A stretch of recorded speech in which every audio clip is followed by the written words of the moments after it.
Goeiemôre gemeenskap van gelowiges, dit is vandag donderdag, die 2de Oktober 2025. Hierdie week gesels ons oor hoe waardevol ons voor God is en vandag dan hoe om hierdie waardigheid te leef.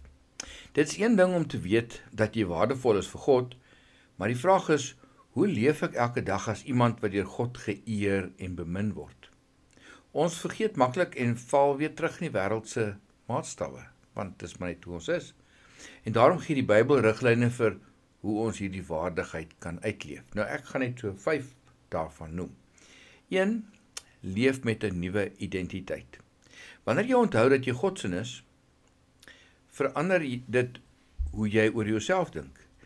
Jy is nie maar net ek nie, jy is 'n kind van die Allerhoogste. Kolossense 3 vers 12 herinner ons, julle is uitverkore van God, heilig en geliefd. Jou selfbeeld hoef dus nie meer gebou te word op jou prestasies of mense se opinies nie, maar op God se waarheid oor jou. Elke dag kan jy kies om jou identiteit in Christus vas te hou en nie in verganklike dinge nie. Tweede punt, leef in dankbaarheid en nederigheid. As ons weet ons waarde lê in God se genade, dan kan ons nederig bly. Ons hoef nie te spog nie, want dit is hy wat ons red en dra. Maar ons kan ook met dankbaarheid leef, dankbaar dat ons nie ons waarde hoef te verdien nie. Hierdie dankbaarheid vloei uit in hoe ons ander behandel, want ons besef ons almal leef uit dieselfde genade. Derde punt, leef met respek vir ander. As jy verstaan dat jy kosbaar is vir God, begin jy ook anders kyk na die mense rondom jou. Selfs die persoon wat jy dalk maklik sou afskryf, dra dieselfde beeld van God. Jakobus 3 vers 9 herinner ons dat elke mens na God se beeld gemaak is. Om jou waardigheid te leef, beteken dus ook om ander se waardigheid te eerbiedig. Om mense met respek, liefde en geduld te behandel. Vierde punt, leef met vrymoedigheid. Wanneer jy weet jou waarde kom uit God se hand, kan jy met nuwe vrymoedigheid jou roeping uitleef.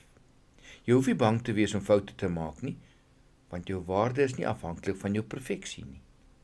Soos Paulus sê in 2 Korintiërs 12 vers 9, my genade is vir jou genoeg, want my krag kom juis tot volle werking in swakheid. Jou swakhede diskwalifiseer jou nie. Dit wys juis God se krag deur jou. En die 5de een, leef met hoop. Laastens, om jou waardigheid te leef, beteken dat jy jou oë op die ewige hou. Jou waarde is nie net vir hierdie lewe nie, maar ook vir die lewe wat kom. Jy leef elke dag met die wete dat jy 'n erfenis het wat nie kan vergaan of gesteel word nie. En jy kan meer daaroor lees in 1 Petrus 1 vers 4. Hierdie hoop gee jou moed en volharding in moeilike tye.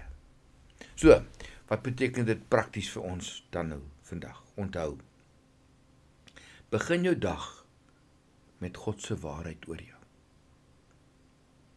Bid, vra dat God jou help om ander se waarde raak te sien. En doen, kies een klein daad van liefde of diens elke dag. En deel, getuig van jou waarde in Christus deur jou woorde en jou gesindheid. En wanneer jy so leef, word jou waardigheid nie net iets wat jy glo nie, dit word iets wat jy wys en uitdra. En dit inspireer ander ook om hulle ware waarde in God te ontdek. Dankie Here, dat ons waardig mag wees vir U.